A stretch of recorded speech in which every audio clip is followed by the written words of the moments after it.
এটা হচ্ছে ঢাকাতে আমার তৃতীয় দিন। তো তৃতীয় দিন হচ্ছে রবিবার ছিল। ওই দিন হচ্ছে আমার হাজব্যান্ডের অফিস ছিল, যার কারণে হচ্ছে সে আসতে পারে নাই। তাই আমি সকাল সকাল হচ্ছে চা নাস্তা খেয়ে রেডি হয়ে গেলাম বাহিরে যাওয়ার জন্য। আজকে আমি একা একাই বাহিরে ঘুরবো, কারণ আমার সাথে ঘোরার মতো তো কেউ নেই। যেহেতু রবিবার ছিল সেহেতু হচ্ছে আমার কাজিনদেরও ভার্সিটি স্কুল খোলা ছিল, এজন্য হচ্ছে আমি একাই বের হচ্ছি। আর এই সুন্দর বুরখাটা আমি বানিয়ে নিয়েছি টেলর দিয়ে। এই বুরকাটাতে অনেক বেশি ঘের দেওয়া হয়েছে, কারণ ঘেরওয়ালা বুরকা আমার অনেক বেশি ভালো লাগে। তো যাই হোক, এখন হচ্ছে আমি বের হয়ে যাব। তো বের হওয়ার জন্য চলে গেলাম হাঁটতে হাঁটতে মিরপুর। এটা 1 ছিল না 2 ছিল, আমি শিওর জানি না। ও না, এটা মিরপুর 11 ছিল। তো 11তে আমি মিরপুর 10 থেকে হচ্ছে রিক্সায় করে মিরপুর 11তে চলে আসি। তো মিরপুর 11তে আসার পর দেখলাম যে না, মিরপুরে তো ওইরকম কোনো কিছু নেই। আমি কি দেখবো, কোথায় ঘুরবো?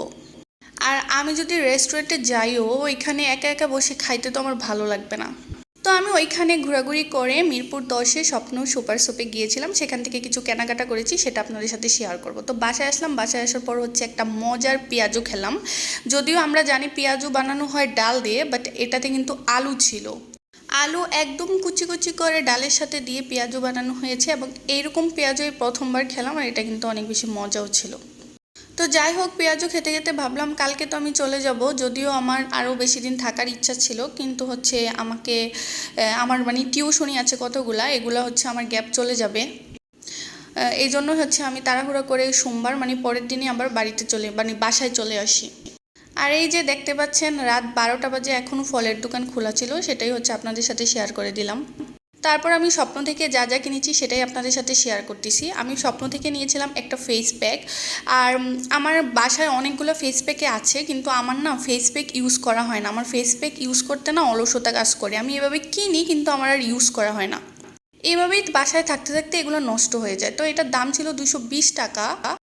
যেহেতু সুপার শপ থেকে কিনেছি তাই ফিক্সড প্রাইস ছিল। লোকাল দোকান থেকে কিনলে দেখা যেত যে 20 টাকা কমে আনতে পারতাম। তো এটার মেন ইনগ্রিডিয়েন্ট ছিল স্যান্ডেলউড, জস্টি মধু আর হচ্ছে রোজ। কিন্তু বিশ্বাস করেন, এটা কেনার পর আমার সর্বোচ্চ 2 দিন ইউজ করা হয়েছে। এটা এখনও বাসায় পড়ে আছে, কারণ ফেস প্যাক লাগিয়ে রাখতে না আমার এক ধরনের অলসতা কাজ করে। তো যাই হোক, তারপর নিয়ে আসলাম হচ্ছে একটা পন্সের ফেস ওয়াশ। আমি যেহেতু স্কিন ক্যাফের স্যালিসিলিক অ্যাসিডযুক্ত ফেস ওয়াশটা ইউজ করি, তো এইরকম ফেস ওয়াশ তো ডেলি ইউজ করা যায় না, মানে ডেলি ইউজ করলেও সর্বোচ্চ একবার ইউজ করা যায়। তো সকালবেলা হচ্ছে ফেস ওয়াশ করার জন্য হচ্ছে আমি এই পন্সের ফেস ওয়াশটা নিয়ে নিলাম। এটার দাম একদমই কম ছিল, মাত্র 85 টাকা। দাম অনুযায়ী ফেস ওয়াশটা খুবই ভালো। তারপর নিয়ে নিলাম হচ্ছে একটা সানস্ক্রিন। এই সানস্ক্রিনটার দাম ছিল মাত্র 300 টাকা। এত কম দামি সানস্ক্রিন এর আগে আমি কখনো ইউজ করিনি, কারণ কম দামি সানস্ক্রিনের কার্যকারিতা কিন্তু খুব একটা বেশি থাকে না। আর এই সানস্ক্রিনটা দাম 300 টাকা, কিন্তু এটা এত বাজে একটা সানস্ক্রিন, আমি কি বলবো। মানে এটা এত বেশি হোয়াইট কাস্ট দেয় ফেসের মধ্যে। তাছাড়াও ফেসটাকে 5 মিনিট পরেই দেখা যায় একদম তেলে বানাই ফেলে, একদম কালো বানাই ফেলে। মানে অয়েলি স্কিনের জন্য এই সানস্ক্রিনটা একদমই সুইটেবল না। যারা ড্রাই স্কিনের অধিকারী তারা হচ্ছে এই সানস্ক্রিনটা ইউজ করতে পারেন। তো আমি হচ্ছে এই সানস্ক্রিনটা আর কখনোই কিনবো না। এটা আমার ফেসে একদমই স্যুট করেনি। আমার ফেসটাকে অনেক বেশি হ্যাপি করে ফেলে, অনেক বেশি অয়েলি করে ফেলে, আর অনেক বেশি হোয়াইট কাস্ট দেয়। আর যেহেতু এটা 300 টাকা দামের সানস্ক্রিন, সেহেতু এটার কার্যকারিতাও তেমন বেশি না। তো আমি যেহেতু অনেক বেশি সানস্ক্রিন ইউজ করি, তো ভাবছিলাম যে এত এত সানস্ক্রিন না আমার কিনে না পুষে না। তো ভাবলাম যে কম দামি একটা কিনে দেখি স্যুট করে কিনা। যদি স্যুট করে তাহলে এটাই অলওয়েজ ইউজ করব। কিন্তু মাই ব্যাড লাক যে এটা আমার স্কিনে স্যুট করে নাই।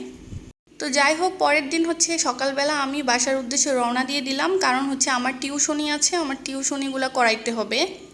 অলরেডি আমি কিন্তু রবিবারে অফ দিয়েছিলাম তাদেরকে। তো টানা 4 দিন, শুক্রবার শনিবার রবিবার সোমবার বন্ধ করার পর যদি আমি আবার বন্ধ করি, তাহলে কিন্তু টিউটর হিসেবে আমার বদনাম ছড়িয়ে যাবে এলাকায়। এই জন্য হচ্ছে তাড়াহুড়া করে আমি চলে আসলাম বাসায়, যেন আমি টিউশনিগুলো করাইতে পারি। তো যাওয়ার সময় হচ্ছে দোকান থেকে আইসক্রিম নিয়ে নিলাম, কারণ এত বেশি গরম লাগতেছিল আর এত বেশি রোদ ছিল। তো আমি না কোথাও গেলে বাসায় আসলে না আমার অনেক বেশি শান্তি লাগে। তো আইসক্রিম খেতে খেতে চলে গেলাম বাসায়। তো এই ছিল আজকে আমার ব্লগটি ভালো লাগলে অবশ্যই কিন্তু লাইক, কমেন্ট আর শেয়ার করে দেবেন। সবাই ভালো থাকবেন।